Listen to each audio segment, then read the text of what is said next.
This is Hockey Talk, where we talk everything hockey. I am John. Mike.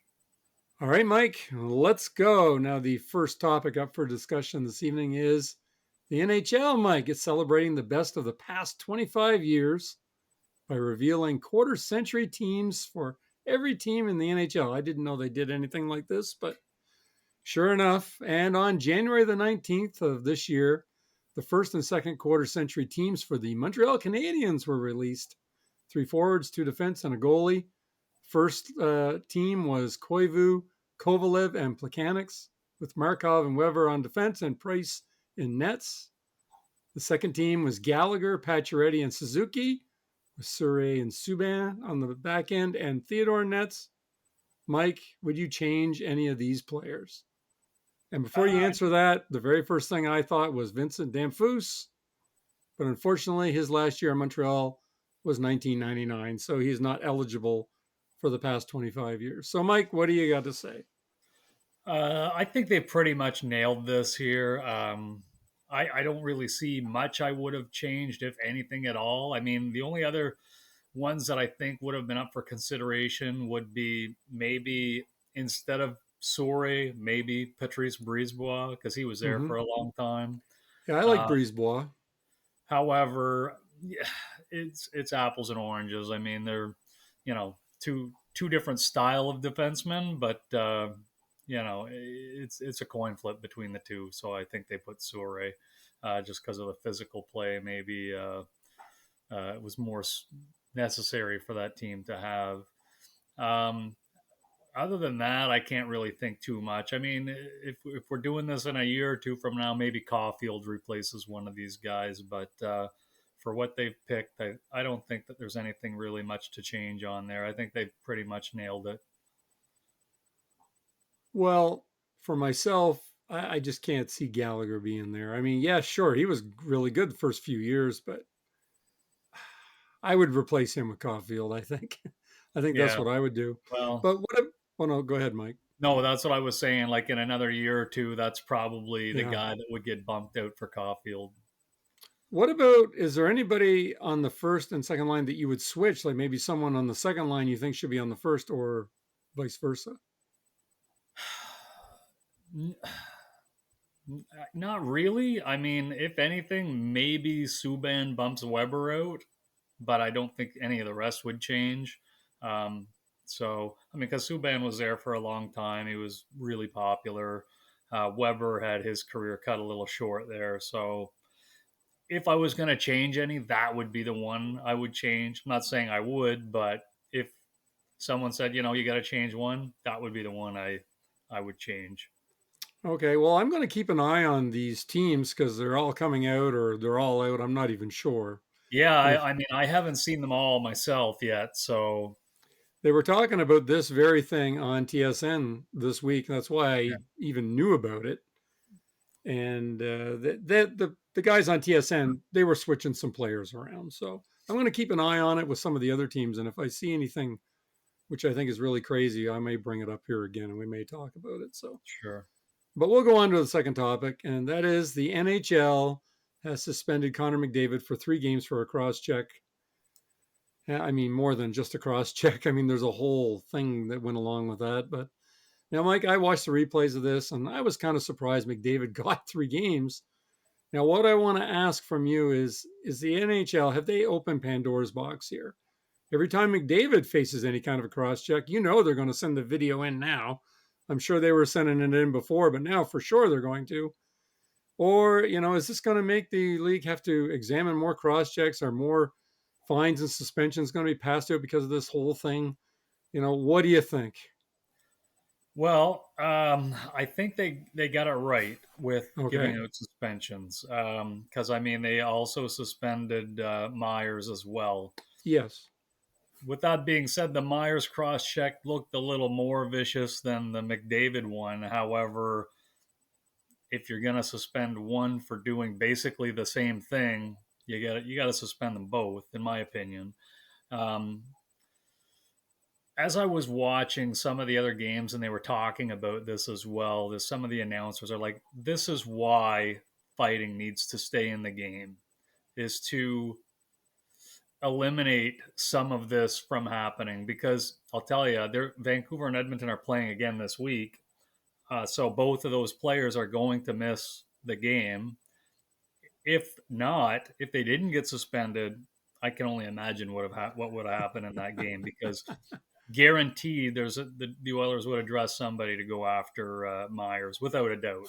That was a pretty bad cross check he gave Bouchard right in the face. So, and I mean the fact that McDavid, people think that he got away with one there a couple weeks ago with a little elbow shot on the That's Minnesota right. player. Yes. I mean, I didn't think it was that bad to be honest, and that's he didn't get suspended for that on either. So, I think that at this point they're like, okay, we kind of have to do something now.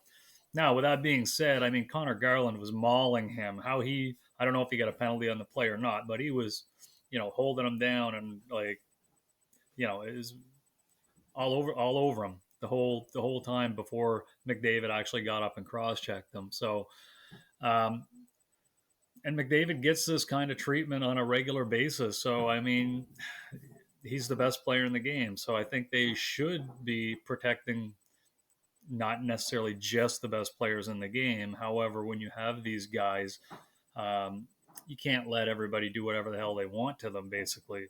That's right. So, you know, uh, it's good that they're actually suspending guys because it's going to make people think before they do something stupid in down the road. I mean, it can't just be Tom Wilson getting suspended every year. Um, No. I'm all for it. Hopefully, this kind of sets things back so that this way here we're not going to see as much of this stuff going forward.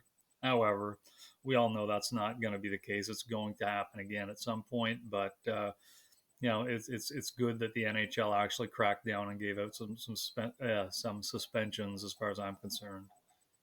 Well, I wish that they would have called some penalties before the cross check happened. And I think Yeah, if they did, then you wouldn't have to worry about fighting in the game. I think, and I'm not sure. I didn't look at the penalties prior to, but I think Garland should have had a holding or an interference call on that.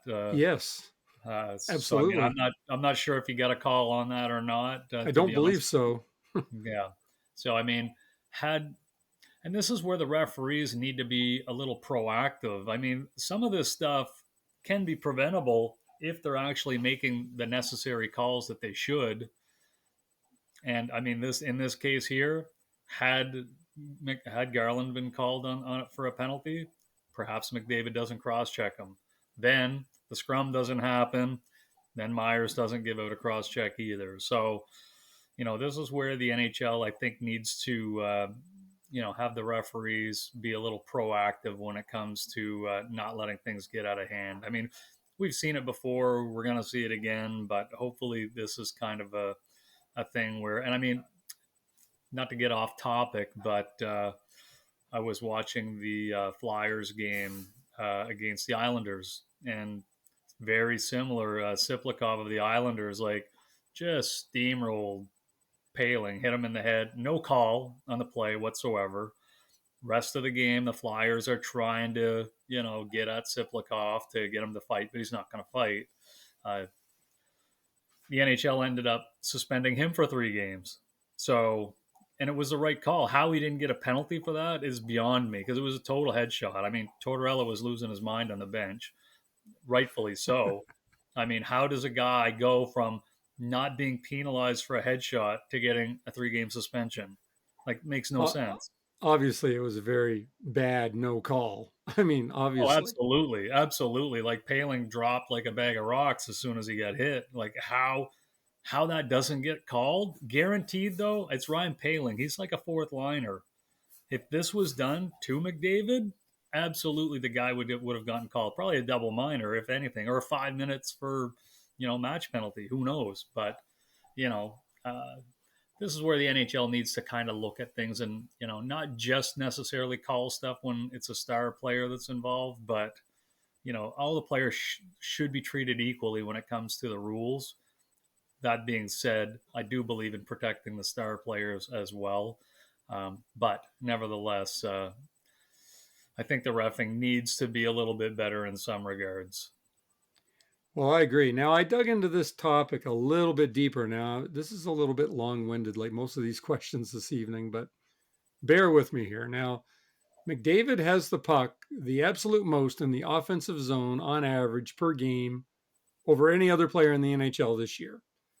Now, McDavid is an average in a game of 1 minute and 25 seconds of offensive zone puck time. Now, Nathan McKinnon is number two at 118. That might not sound like a lot of difference, but I think it is a big difference. And then, of course, everybody else after that is below it. So maybe not surprisingly, McDavid is tied for, or maybe it is surprising, 54th overall in the league at drawing penalties. 54th. And even though he has the puck the absolute most, he only draws penalties the 54th most. 14 penalties he's drawn, to be exact. Something doesn't seem to jive here, Mike. I'm going to tell you, Brad Marchand has drawn the most penalties in the league this year with 26, almost double. And he's an instigator at the very least, right? At least that. Yeah. So, Mike, I'm a little bit baffled by this. After I looked into these numbers, I was shaking my head. How can you have the puck the most and draw so few penalties? Well, in my opinion, I think it comes down to two things. One, McDavid has the puck a lot on the power play. So that's going to increase his puck possession time in the offensive zone because he's basically the quarterback. I mean, yes, it's Bouchard who's the quarterback technically, as he's a defenseman. However, they always want to work that puck between those two guys before they look at a finished play. So his puck possession, I think, is probably inflated a little bit just because of the amount of time he has the puck on the power play. Two, he's not easy to catch. So when he does have the puck, uh, guys have to be smart because they can't get too close to him or he's going to burn them. So they got to kind of play a stick's length away from this guy and play really smart against him. So having him with the puck off on the sideboards and keeping him over there with it is far more to your advantage than challenging him and having him go by you and then work his way into the slot and shooting perhaps. So or looking for the play he's looking to make.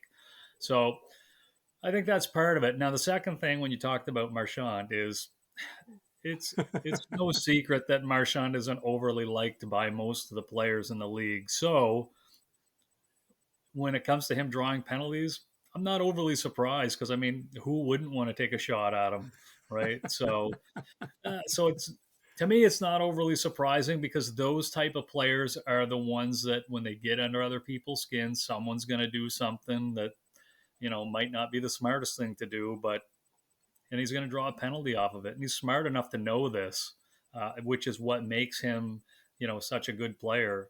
So I'm not overly surprised by that number. I didn't know he was number one until you had mentioned it. However, I can see why. I mean, when because he's going to give it out as well. So, I mean, I'm not sure how many, like maybe he does it with different players. So it's not a specific player that is drawing penalties off of him, but he takes his fair share as well. So, He's drawn more than he's taken, though. I forget what the right. number was, but yeah, Okay. he's drawn more than he's taken.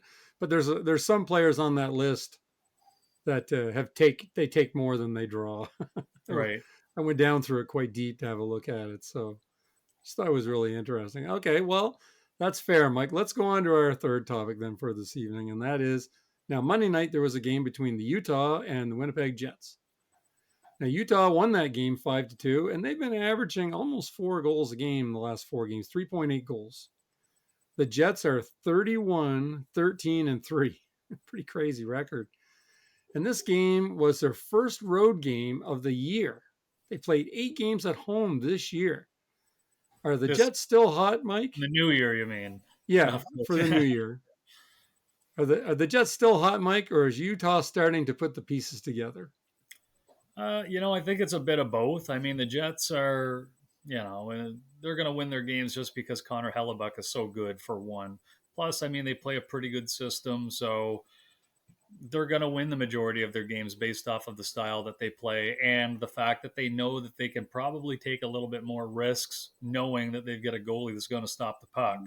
I think the Jets are the team that that we've seen so far. I think that's a team we're going to continue to see. As far as Utah goes, I mean, thing with Utah is they're a little bit streaky. Like they started the They year off are. pretty strong, then they Yep. went into a big slump, and then they kind of evened out, and now they're starting to pick it up again. A little bit surprising that they're picking it up at this point, only because Sergachev's been hurt, so he's missed some time. With some of these guys getting hurt and they're still scoring goals, and they are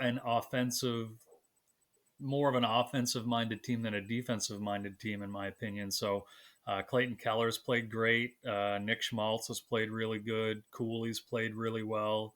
So, it's Guenther. He's the guy that got hurt, and he's out for a while. Oh, So, yes. and he's one of their top shooters. So, to miss him and Sergachev and to still be productive offensively, I mean, that's good on them. Whether they can keep this going, good question. Can't answer that, but they've got the makings of having a good offensive team already with just those guys. So um, I'd like to see them get into the playoffs myself, but it's going to be a bit of a battle. But it's down to four, I think, for that last spot in the West. Yes. Calgary, Vancouver, St. Louis, and Utah, I think, are the only teams with a real chance of getting that last wild card spot. Yeah, it's So, not as bad as the East, and as it in the West oh, is not nearly as bad. the East is crazy. Like 2 points separate six teams for both wild card spots. So it's insane. I know. Well, that's why we were talking about it last week. I just thought it was so crazy. Yeah. And yes, and that's kind of why I wanted to mention Utah here, because I was like, well, they are in the hunt here. I Mm-hmm. mean, they are on the outside looking in, and it's going to be really tough, but it's possible. So we'll see what happens with Utah anyway. So let's go on to our fourth topic for this evening, and that is Sidney Crosby. Why Sidney Crosby? Well, Crosby has 51 points in 49 games somehow on this Penguins team. If he finishes the year with more points than games played, Mike, Crosby will beat Wayne Gretzky's record of 19 seasons with better than a point a game. Can Crosby do it on this team? I think Crosby could probably do this on any team. I I mean, if this I was Pittsburgh team is not good. they're not good. However, if I'm a betting man, I would bet on Crosby to do it this year. Without hesitation. And the reason I think that is I don't think Pittsburgh's going to do too much at the trade deadline, to be honest with you, other than maybe if they're selling, they might move a couple of their spare parts. Most of their core guys and the guys they have on the top two lines are still under contract for more than this year. So I don't see them moving any of these guys here. They might end up moving a couple of the defensemen. Pedersen's contract is up. Grizzlick's contract is up after this year. But when it comes to the forwards, it's only their depth guys, Beauvillier, O'Connor, and Nieto. Those guys, their contracts are up, and they're just depth players. So, and Pittsburgh scores goals. Problem is they give up way too many. So, They do. just I mean, they put Jari on waivers, sent him to the minors. So I mean, they couldn't give him away because any team could have just picked him up for whatever is left on his contract. But clearly, nobody wants that because his contract is between $5 and $6 million a year. So, but Pittsburgh's still going to score their goals, and I think Crosby's going to get between 85 and 100 points this year. Okay, well, I mean, it's close with, 51 points, 49 games. It's close. There was one point where I had looked at it earlier in the year and he was tied. He had the same amount of games played and points at that time. Okay, yeah. So, I mean, he's a little bit ahead, but there's not a whole lot of leeway here, obviously. But, it's possible he could have two of Gretzky's records broken in the same year, although I noticed Ovechkin didn't score last night either. Yeah. So it's going to be tough for him, but, it's possible. So we'll see what happens. All right, Mike. Well, let's go on to our hockey pool, our hockey profit segment. I don't know why I keep on calling it a hockey pool, but let's go on to our hockey profit segment where you are the hockey prophet. I've got my timer ready, Mike. Haha, 2 weeks in a row. And we've got a series of rapid fire questions here we're going to ask you. Now, Mike, are you ready? And I am going to tell you the last question is a little bit long. So let me get it out and then you can answer. Are you ready, Mike? Yeah, sounds good. All right. Number one, Mike, hot or not, the Nashville Predators. Lately, yes. How they came back to beat San Jose when they were down 5-1 and scored six unanswered Yes. goals. Who knows? Maybe they can keep Yeah. it going for a little bit. Yeah, they've won 4 in a row. Okay. Number two, hot or not, the Philadelphia Flyers. At the moment, yes. And you know what? And I know we talked about it last week, since they played Anaheim, they look like a team that's focused. So right now, yes.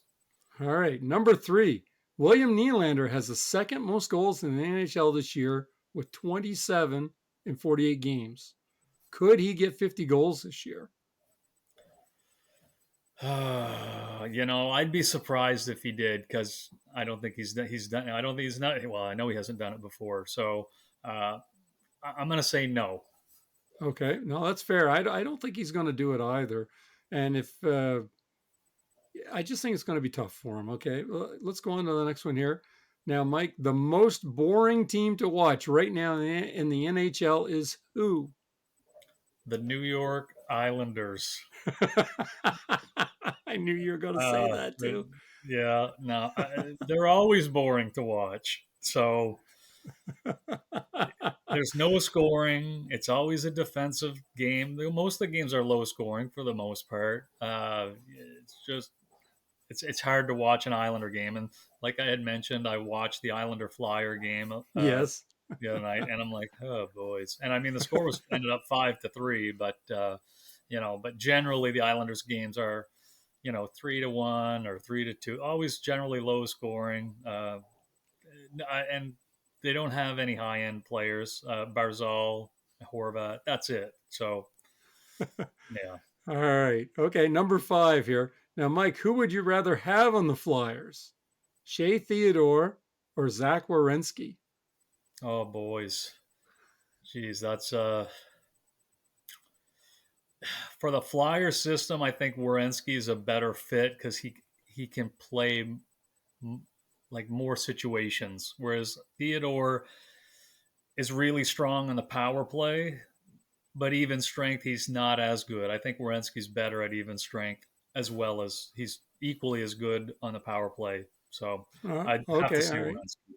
All right. And number six, lots of Flyer questions here tonight, but Okay. Flyers GM Daniel Briere disagrees with the use of two of their young prospects at the World Juniors in Ottawa, Lashenko and Bonk. Both played well, he said, but both barely played at all. What do you think? Is Briere right, or is he just trying to protect a couple of his young players?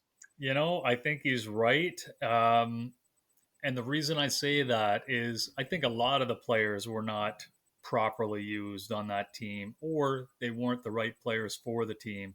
Obviously, with the finish that they had, it didn't work. So, No, I did mean, not. And like Briere had said, Luchenko, he's extremely fast. He should be a guy that should thrive in that type of environment with the speed that he's got. I mean, he's creative. He last year in the OHL, he was one of the top guys for assists in the league. So, um, is he being a little bit biased? Maybe. However, I think that Bonk could have been used a little bit better as well. I'm more familiar with Luchenko's style of play than Bonk. Like, to me, Bonk is kind of an all around type. Not sure what exactly how they used him per se that he didn't agree with, but I think that it was just that that team was not managed well enough. So I mean, they skipped all their practices basically before their games, which tough to understand why, considering the team wasn't burning it down basically, like they weren't lighting anybody up. So yeah, it's just I think a big mess that they had there on that team this year, and quite sure they're going to do something to fix it next year. I don't think you're going to see Cameron back as a coach. So No, I don't think so yeah, either. but Okay, Mike. Well, that was a little bit longer, but I mean, I got into quite a bit of longer-winded questions, so that was about 4 minutes. But hey, that's all right. Now, is there anything else you wanted to add to tonight's discussion, Mike? I mean, we covered a lot of ground in 25 minutes.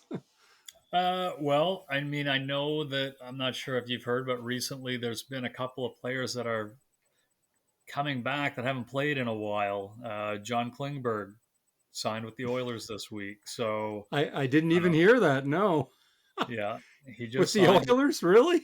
Yeah, signed with them a couple days ago. So he's not going to play games this week, but they want to get him up to speed, I guess. So, and he's coming off the same injury that Patrick Kane had with the hip resurfacing. Oh, okay. Well, all right. So it's the I didn't same know that. injury. Took a little bit of time for Patrick Kane to get back to himself. So, you know, this if Klingberg can be the Klingberg from 3 or 4 years ago, it's going to be a great pickup for Edmonton. Worst case scenario, he's a depth defenseman that should help with the experience that he's got. So I think it's a good move for the Oilers. They signed him to like a $1 million contract. So Oh, it's really? not Okay. like didn't break the That's good. bank. Yeah. And now there's talk that Jonathan Toews may be back. Yes, and Uh, that I had heard. right. So the rumors are currently that Winnipeg's put some feelers out to him. He's from Winnipeg. Oh, he So is. I didn't know he was from Winnipeg. I just yeah. assumed he was from Ontario somewhere. No, no. I was reading it today. He's from Winnipeg or like really close to Winnipeg. I can't remember exactly, but they put some feelers out that they were interested in bringing him in. And you know what? With the team currently, the way they're playing, and it being close to home for him, could be a good fit. Maybe he would consider it, since it's so close. He wouldn't be able to play better than third line, though, would he? I mean, No, really? no. He would be there more so as a depth player, just for the experience that he has. And I mean, you know what? If he makes the third line better, which I expect if they were to sign him, that he would be the third line center. Yeah. So if they Now brought him in, he was good on his faceoffs, wasn't he? I believe he yeah, was he was very a good good. faceoff So guy. so he might be taking defensive zone faceoffs. Yeah.